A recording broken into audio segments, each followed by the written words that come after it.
ইলিশের ডিম থাকে, ইলিশ কাঁচকলা দিয়ে রান্না থাকে। বলেন না ভাই, আমার মানে এখন মানে মনে হচ্ছে জিভ দিয়ে আমার ইয়ে হয়ে যাবে, অবস্থা খারাপ হয়ে যাবে। খপ করে ঢেলে ফেলে এবং এটা দিয়ে বিসমিল্লাটা করে।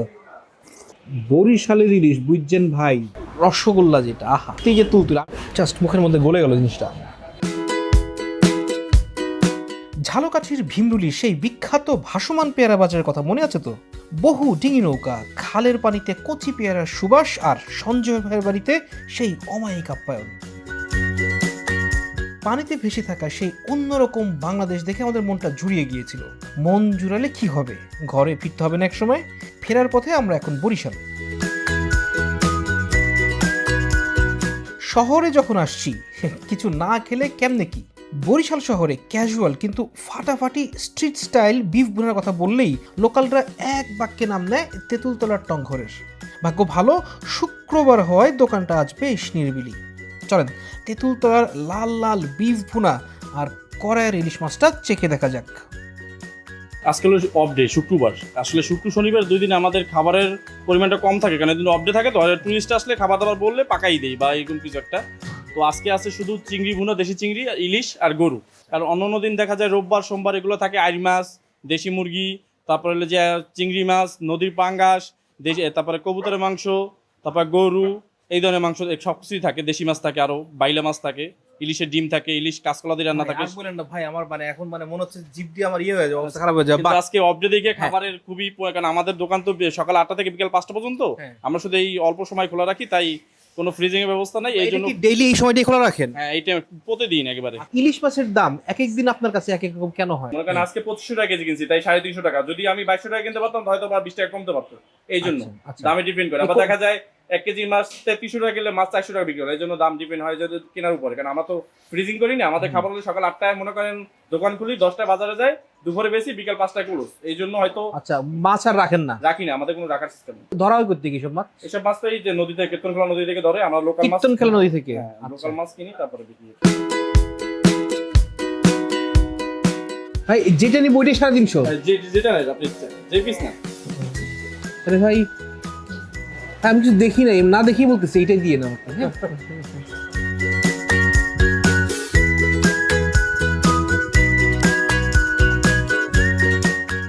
এই হচ্ছে তেঁতুলতলার খাবার। এই যে সকাল থেকে শুরু হয় 4:30 থেকে 5:30টার মধ্যে সব শেষ তাদের খাবার।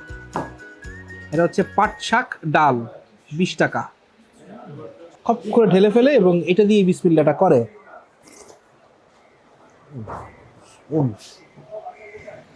আরে পাট শাক ডাল কি যে মজা, এটা ঘন একটা ডাল।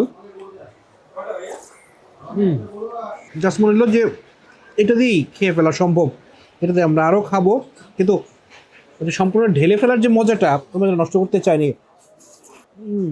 যদি বলেন আমার পক্ষ থেকে যদি একটা সত্যি কথা বলতে হয়, বরিশালে বিভিন্ন খাবার খেয়ে খুব ভালো লেগেছে। আগেও তো এসেছি বরিশালে, সেটা কোথায়? মানুষের বাসায় অসাধারণ সব খাবার, মলিদা বিস্কুট থেকে শুরু করে সব নতুন নতুন আইটেম, ফ্যান্টাস্টিক।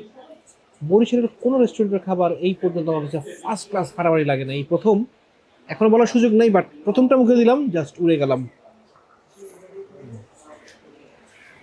এই হচ্ছে ইলিশ মাছ, বরিশালের ইলিশ বুঝছেন ভাই।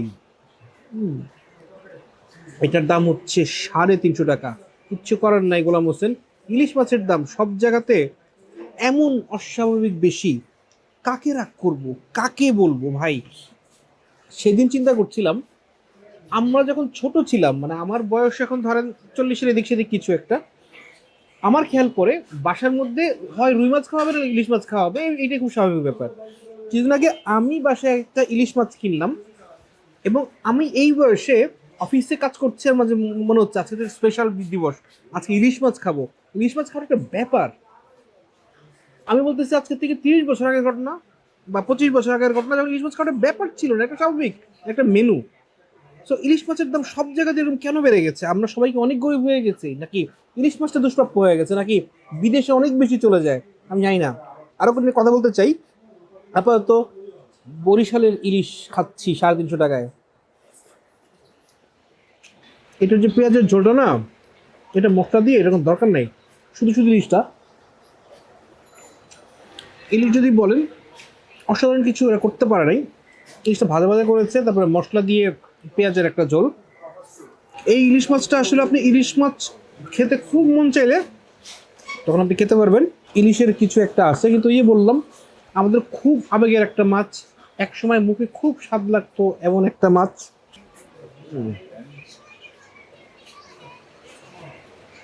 এই ইলিশ মাছটা, এটা কি ইলিশের স্বাদটা কম, রান্নার একটা ব্যাপার আছে নাকি দুইটাই?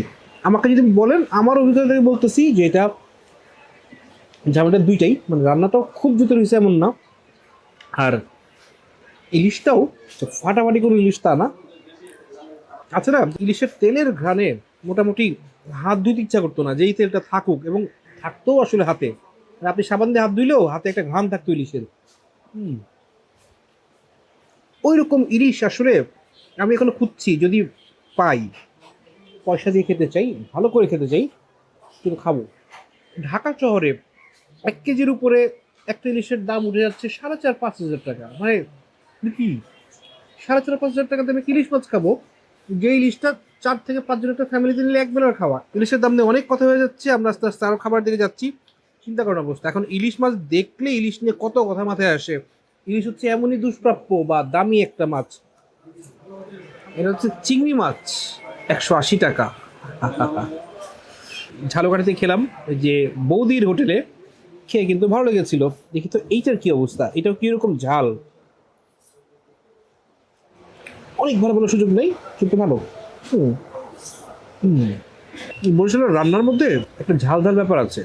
আপনি স্বাভাবিক আইটেম খাবেন, কিন্তু অন্যান্য জেলার মানুষ, যেটা স্বাভাবিক, বরিশাল অঞ্চলের মানুষের কাছে এটা কিন্তু কম ঝাল। বরিশাল অঞ্চলের মানুষের স্বাভাবিক ঝালই অন্যান্য অনেক জায়গার মানুষের কাছে ঝালটা একটু বেশি লাগবে আর কি। রান্নার স্বাদ গুণ এমনিতে ভালো, তবে আহাউ করার কিছু নাই, একটু ফাইন আর কি। আমরা চলে যাই last but not the least, গরুর গোস্ত। এই হচ্ছে গরুর গোস্ত। এখানে আমরা যা খাচ্ছি তার মধ্যে দ্য চিপেস্ট, এটা হচ্ছে আপনার 150 টাকা বাটি, এর মধ্যে কয়েক পিস টিসি থাকে। মাংসগুলা ওকে, একটা মাংস পেলাম শক্ত, এইটা আবার মোটামুটি নরম সরম আছে এবং সলিড মাংস। এদের 4-5টা আইটেম খেয়ে এই সিদ্ধান্ত উপনীত হইলাম, তেঁতুলতলা হোটেলের খাবার খুব একটা মজা না, মানে ফাইন, কাজ চলে যাবে। কিন্তু বরিশাল নিয়ে আমার একটা আক্ষেপ কাজ করে, এই আক্ষেপটা এখনো থাকলো। বরিশালের কোনো রেস্টুরেন্টের রান্না বাসার রান্নার মতো অনেক অনেক মজা না। আমি ভুল হইতেই পারি এবং আমি ভুল প্রমাণিত হইতে চাই। যদি আপনারা মনে করেন যে না, এই রেস্টুরেন্টের খাবার খুব মজা, কাইন্ডলি আমাকে জানাবেন। এরপরে যখন বরিশালে আসবো, ইনশাল্লাহ অবশ্যই ট্রাই করবো ওখানে, এবং আমার ভুলটা ভাঙার চেষ্টা করবো। তো যদি বলেন বরিশালের মিষ্টি দ্য বেস্ট, যদি আজকে সুযোগ পাই ওই ধরনের কোনো একটা মিষ্টি খাবো। কিন্তু মোটামুটি তেঁতুলতলার খাবারের রিভিউ রেটিং দিচ্ছি না, বাট মোটামুটি আমার কাছে লাগলো এরকম। রোদের নরম আলো গায়ে মেখে চাকার মন্থর দোলায় অলস শহরটার ভেতরে ভেসে যেতে যেতে মনে হলো বরিশাল আসলে কোনো সাধারণ শহর না, এটা একটা আলাদাই ফিল। গলি খুব নীরব বাঁক, পুরানো দালানের দেয়াল আর গাছের ফাঁক বলে আসা আলো ছায়ার খেলা এক অদ্ভুত মায়া কাজ করে এই শহরটার প্রতিটা কোণায়। শহরের এই মায়াবী ভাইবটা এনজয় করতে করতে আমাদের দিন শেষের গন্তব্য হলো ঐতিহাসিক সকাল সন্ধ্যা মিষ্টান্ন ভাণ্ডারে। বহু দশকের পুরানো এই ঐতিহ্যবাহী মিষ্টির দোকানে পা রাখতেই মনে হলো এক নিমিষে সময়ের কাঁটা পিছিয়ে আমরা চলে এসেছি পুরনো দিনের কোনো এক স্মৃতিময় বিকেলে।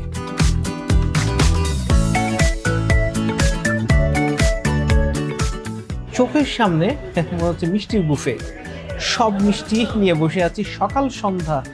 এই যে মিষ্টান্ন ভাণ্ডার যেটা আর কি, এটা হচ্ছে এই যে সদর রোডের জেলখানা মোড়, যেটা সব মিষ্টি তো আপনার খাওয়ার সুযোগ নাই। তো আমি যেটা করছি, এখানকার খুব বিখ্যাত যেটা, এটার দুটো অপশন আছে, একটা হচ্ছে রসগোল্লা, একটা হচ্ছে জামরুল মিষ্টি। টেস্ট সেম, শেপের হচ্ছে ডিফারেন্স।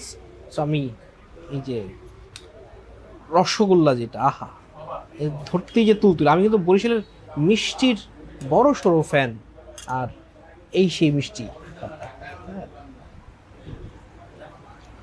জাস্ট মুখের মধ্যে গলে গেল জিনিসটা। বরিশালের মিষ্টির একটা বৈশিষ্ট্য হচ্ছে খুব অল্প পরিমাণে মিষ্টি, কিন্তু স্বাদটা বহুক্ষণ মুখে লেগে থাকে, এটা হচ্ছে সেটা। আর এইটা ট্রাই করব, এটা হচ্ছে পেস্টি মালাই, এটা হচ্ছে 100 টাকা। এই জিনিসটা দেখতে কিন্তু ইন্টারেস্টিং, আসলে যে কি এটা এখন আমরা জানি না, বাট দেখেন একেবারে পুরো জিনিসটার ভেতরে হচ্ছে সলিড পার্টটা, আর চারপাশে মনে হচ্ছে মালাই, পেস্ট্রি আর মালাই দুইটার মিক্স আর কি। আমরা যে মালাই চপ খাই ওইটার খাওতো ভাই, কিন্তু ভেতরেরটা সন্দেশের একটা পুর, অ্যাজ ইউজুয়াল কম মিষ্টি এবং মজার। সকাল সন্ধ্যার মিষ্টি আমরা আগেও খেয়েছি, এসেছিলাম মনে হয় 2020 সাল 21 সালের দিকে, খেয়ে আমরা মুগ্ধ হয়েছি। সো এবার খেলাম সকাল সন্ধ্যা মোটামুটি ওই হেভি করে খাওয়া দাওয়ার পর সকাল সন্ধ্যার মিষ্টি একটা অন্যরকম তৃপ্তি দিল বলাই যায়। সো মিষ্টি মুখ করে এখান থেকে আপাতত বিদায়। বরিশাল ছাড়ার সময় কেমন খাবারের স্বাদটাই থেকে যায় না, রয়ে যায় সঞ্জয় ভাইদের মতো অচেনা মানুষের বুক ভরা ভালোবাসা আর ভিমরুলি সেই সবুজ স্মৃতির সোদা গন্ধ। ইট পাথরের যান্ত্রিকতায় আমরা যতই বদলে যাই না কেন, এই রূপসী বাংলা আজও তার মায়া আর আতিথেয়তা দিয়ে আমাদের আটকে রাখে। ভ্রমণ তো কোথাও না কোথাও শেষ হবেই, কিন্তু মানুষের এই সম্পর্কের গল্পগুলো দিয়ে যায় সারা জীবনে মনে রাখার মতো একটা স্মৃতি। ভালো থাকুক বরিশাল, ভালো থাকুক এর মানুষগুলো।